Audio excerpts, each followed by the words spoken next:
मैं हूं कुसुम, आप देख रहे हैं राजस्थान धड़का न्यूज। इस वक्त की बड़ी खबर। समाज शैलेंद्र सिंह जी, अध्यक्ष और कांग्रेस कमेटी के अध्यक्ष आदरणीय भूपेंद्र सिंह जी हमारे बीच जनसभा को संबोधित करते हुए प्रधान चौधरी रामचंद्र चौधरी रामू शर्मा अगले लोकसभा क्षेत्र के कांग्रेस के राष्ट्रीय उम्मीदवार माननीय उम्मीदवार श्री रामचंद्र जी चौधरी और डॉक्टर रघु जी शर्मा हमारे बीच यहाँ पहुंच चुके हैं।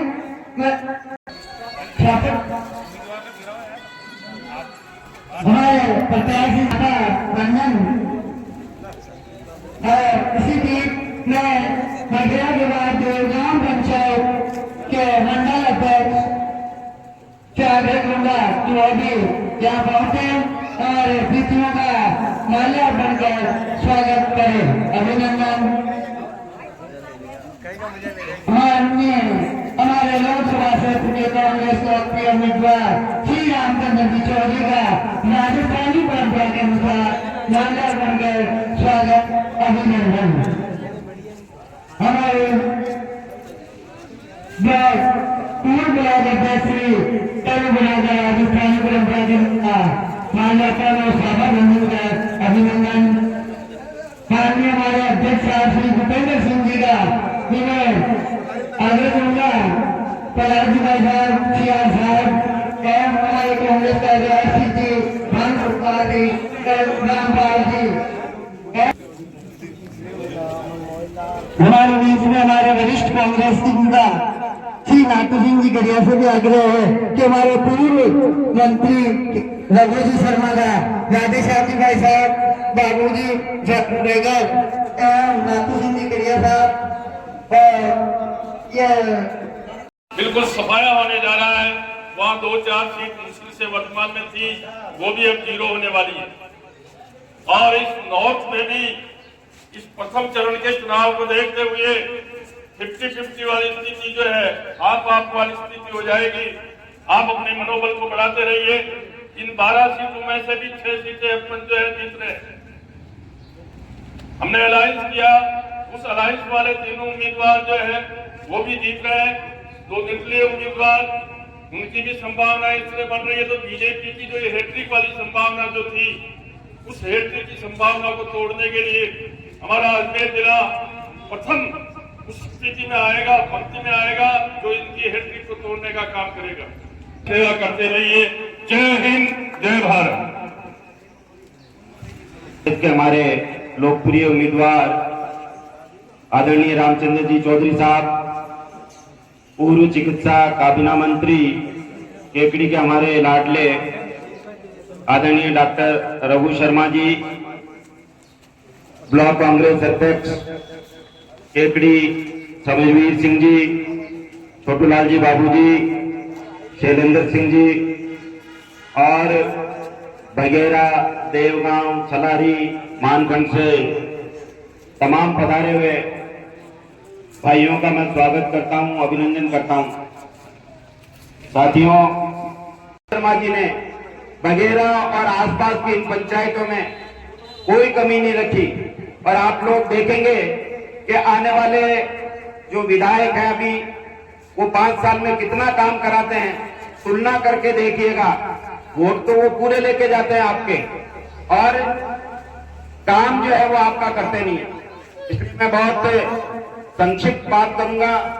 दूध वाले लोगों से मैं फिर एक बार आग्रह करूंगा कि वो अपना कंधे से कंधा मिलाकर कांग्रेस पार्टी को मजबूती से, रामचंद्र जी चौधरी साहब जो हैं आपको 45 साल से पाल रहे हैं, आपकी मदद कर रहे हैं, और पहली बार केकड़ी के अंदर वो वोट मांगने आए हैं। इसलिए कोई भी उनके साथ धोखा नहीं करे, मजबूती के साथ जिताएं। अगर किसी की तरफ से इस टाइप का धोखेबाजी हुई तो फिर आप जानते हो चेयरमैन साहब को, चेयरमैन साहब की अगर आंख लाल हुई तो आप सोचना आपके साथ क्या होगा। हम तो कांग्रेस वाले हैं, संगठन के लोग हैं, पार्टी के साथ जुड़े रहेंगे, एक वोट कांग्रेस को देंगे।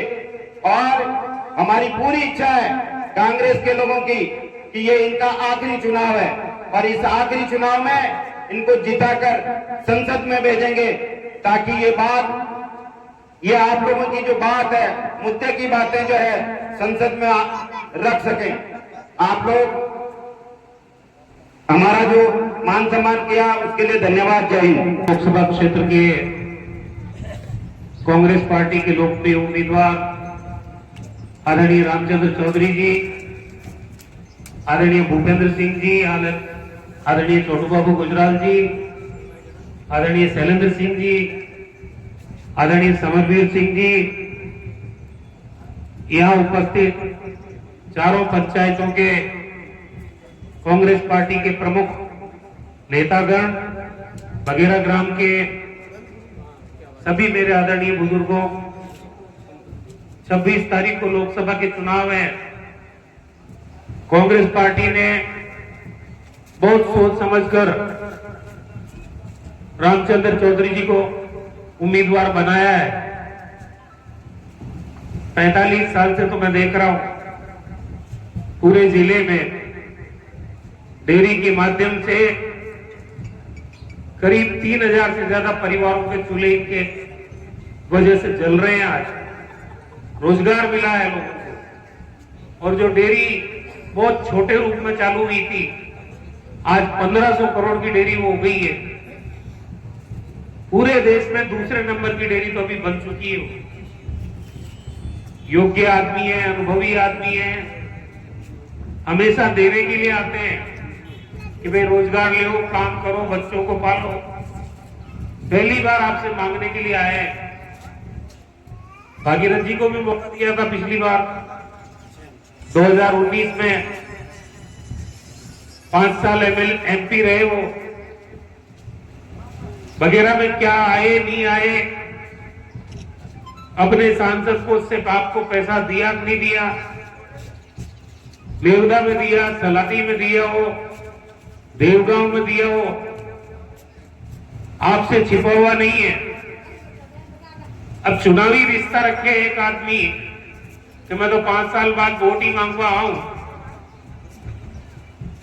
ये रिश्ता रामचंद्र जी का रिश्ता नहीं है केकड़ी की जनता के साथ। ये चाहे वोट का टाइम हो, चाहे वोट का टाइम नहीं हो, सुबह 7 बजे गाड़ी में बैठते हैं और पूरे दिन अजमेर जिले में घूमते रहते हैं। मैंने तो इतना मेहनती इंसान मेरी जिंदगी में नहीं देखा, पहली बार इनका काम पड़ा है। जहां आपने मुझे एमएलए बनाया 18 में, उसके पहले भी 8 में बनाया। वगैरह की जनता का दिल जानता है, 36 कौम के लोग।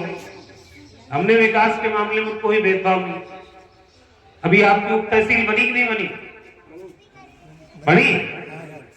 आपकी 5.25 करोड़ रुपए की सीएससी का काम, सामुदायिक चिकित्सा केंद्र का काम चल रहा है नहीं चल रहा? अब तो बंद हो जाओ, महाराज में राज ही बोले भाई जिन्हें वगैरह चुने हैं उनको पूछो भाई, मारो भाई पूछ रहे हो। वगैरह से अपन कामयाब नहीं हुए हैं, मैं आपको बता रहा हूं भाई। ये बड़ा मंदिर है, दुनिया में एकमात्र मंदिर है।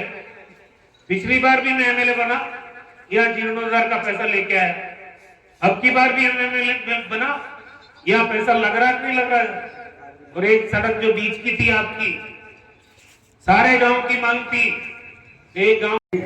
राठौर साहब, आपके केकड़ी के वर्तमान अध्यक्ष ब्लॉक के सिंह साहब और पूर्व जो है वो भी सिंह साहब, और आप जो है अट्टा का मालिक, और मेरे सामने विराजमान देव तुल्य जो है 4 पंचायतों की महान आत्माओं को मैं प्रणाम करता हूँ। ये बात सही है कि यदि आप लोग गलती नहीं करते तो अपन ने यही तो किया, कोई ने हीरो आत्मदेव भाटों फोड़ते हुए, वो बड़ा काम अपन से गलती हुई है उसको सुधारने। यदि मैं एमपी बनूंगा तो वहां से जितना फंड मिलेगा उस फंड को जो है 5 करोड़ रुपए मैं भाई साहब को अर्ज कर रहा हूँ कि यहाँ केकड़ी क्षेत्र के लिए पहला बजट में 5 करोड़ मिलेंगे। मैं केकड़ी से मेरा बहुत लगाव है। टेकरी में बेहतर क्षेत्र में करने में जो है नौकरी करने आया था, लेक्चरर बना था फिजिक्स का। उसमें मेरे बहुत पढ़ाए हुए अभी भी एरिया में लड़के जो है मेरे से सीनियर हो गए। मैं आपसे केकड़ी का कह रहा हूँ, पर्सनल मेरा अटैचमेंट है आपसे है। यदि आप मुझे एमपी बनाओगे तो मैं लोकसभा में जाऊंगा, पहली बार पहले प्रश्न पूछने का मौका मिलेगा तो मैं यही कहूंगा कि मेरे संसदीय क्षेत्र अजमेर में पेयजल की व्यवस्था भारत सरकार तत्काल। उसके पहले मैं आपसे बता रहा हूँ, मैं ज्योतिषी नहीं हूँ, अभी 32 साल है, 50 साल राजनीति में रहता। आप बात में कह दूँ छापा के गांठ बांधे तो बांध लीजिए। दिल्ली में राज कांग्रेस को आ रही हो, पक्को हेलो पाड़ रहा है बीजेपी लोग था गर्चा गया। लोग 10 साल की भाषण होते होता उनकी बातें सुनते सुनते घर दाब गया। ये 12 सीटों का वोट पड़ा बाहर, जिनमें यानी 3 सीट आ रही, इन मीन 3 होंगी। कांग्रेस की 2 सीटों पर कांग्रेस जीत रही, 12 पड़ा बाहर, 19 तारीख का वोट। और मैं भगवान ना हाथ जोड़ूंगा, हमारा नाम अजमेर ने गया पूजन चरण में रख कांग्रेस को बाहर शुरू है कि 1971 की तरह 1980 की तरह लोग जब पाचा कांग्रेस की तरफ बाउल गए। क्यों बाउल गए? उसका कारण है कि कांग्रेस पार्टी ने हाईकमान ने जयपुर में बड़ी आम सभा बुलाई। आम सभा में जो उन्होंने 5 जो गारंटी दी कांग्रेस पार्टी ने। कांग्रेस की गारंटी का मतलब काम होना होता है, बीजेपी की गारंटी को मतलब लफाबाजी। कांग्रेस ने पहली गारंटी दी जयपुर में, वो गारंटी पत्र आपके हाथ में है। किसानों का कर्जा 2008-9 के बाद में इन्होंने 10-12 साल नहीं किया, 15 साल। अब कांग्रेस पार्टी कह रही कि हमारे राज आते ही दिल्ली में सभी राष्ट्रीयकृत बैंकों के कर्जे जो है सब माफ करेंगे किसानों के जो नियम हो। इतने ताली में भाग रहे थे, नहीं चाहोगे कर्जे माफ बड़ा हो गए हो कि मतलब कर्जे माफ है वो मत ओके आई भी बात इब्रत जोर ताली बजाओ, कर्जे माफ करेगी कांग्रेस, गारंटी करेगी। दूसरी गारंटी कांग्रेस दे रही है कि नरेगा जो गरीबों का हितों के लिए जो सोनिया जी ने गरीब मां नरेगा जो आपने शुरू किए, उस मां नरेगा में कांग्रेस पार्टी कह रही कि हमारा राज आते ही सबसे पहले ऑर्डर करेंगे नरेगा में 400 रुपए रोज की मजदूरी देंगे, 400 रुपए। तीसरी गारंटी दी, गांवों में शहरों में गरीब परिवार की जो महिला है, जो मुखिया है, उसके नाम हर साल 1-1 लाख रुपए फंड डालेंगे, जिससे वो गरीब परिवार अपनी परवरिश कर सके, पोते पोती बच्चों को पढ़ा सके और परिवार ऊपर उठ सके। ये तीसरी गारंटी। चौथी है बेरोजगार लड़कों के नाम पर 1-1 लाख रुपए 5 साल तक लगातार डालेंगे, जब तक वो अच्छी नौकरी पक्की में नहीं चला जाए। ये 4 गारंटी। 5वीं जो है आपके सपोर्ट प्राइसेस, समर्थन मूल्य वाले। किसानों ने इतना आंदोलन किया, 600-700 किसान मर गए, बाद में जाकर 3 काले कानून वापिस लिए और हमारे देश के नेता ने जो है खिलाफ विपक्ष हमारे खिलाफ पार्टी के नेता ने माफी मांगी कि मैं माफी चाहता हूँ, और ये भी कहा कि मैं किसानों की उपज का समर्थन मूल्य देने के लिए कानून एक्ट बनाऊंगा, जल्दी उसको लागू करूंगा। वो आज तक ही नहीं हुआ। 2 साल हो गए उस आंदोलन को, 700 किसान मर गए, उसको परवाह ही नहीं। तो वो कांग्रेस पार्टी कह रही कि हमारा राज आएगा, हम एक्ट बनाएंगे और समर्थन मूल्य देंगे, किसानों को कर्ज माफी हो जाएगा, फसलों का समर्थन मूल्य मिलेगा। तो इससे बड़ा फायदा और क्या हो सकता है? मेरा आपसे यही अनुरोध है। ये 5 गारंटी 10 दिन पहले जयपुर मीटिंग, 10 दिन पहले 6 तारीख को मीटिंग हुई जयपुर वाली, और आज तारीख होगी 22। 16 दिन के अंदर देश की, राजस्थान नहीं पूरे देश का घोषणा पत्र है। पूरे देश में लुगाए देखो बीजेपी के तूड़ी मारो, तूड़ी छिड़पाओ, इन जो है बालों पर बीजेपी ने, और लुगायों को मन पूरा देश में एकदम बदले, युवकों को मन बदली हुई, खासकारों को मन बदली हुई। और थे खुद भी महसूस कर रहा हो कि 19 तारीख का वोट में 5-6% वोट कम पड़ा, तो तुमका कम पड़ा, जो ऊंचे ऊंचे के नाम लेता है मोदी मोदी मोदी मोदी करता खुणाव खड़े हैं केवा भी जोर वह देख यार दाब गया बोल बोल मगर कंटी रह गया और आपको एकदम कोने में तो वोट ही नहीं लगे ये 6% वोट वहां का कम यार वह हारी है और नो फिर जो है इसके बाद में अब वो तो आ गया रिजल्ट यदि इनका गलती से मतलब राज आ गया वैसे राज आना इनका मुंगेरलाल का सपना भाई जो इनके पास जो राज आ गया तो ध्यान रखना बाबा साहब अम्बेडकर साहब ने जो संविधान बनाया भारत का उसको तोड़ मरोड़ के नष्ट करना चाहते हैं ये आरक्षण समाप्त करना चाहते हैं प्रजातंत्र समाप्त करना चाहते हैं लोकतंत्र समाप्त करना चाहते हैं फिर वोटों का आप ये वोट डालो जो आखिरी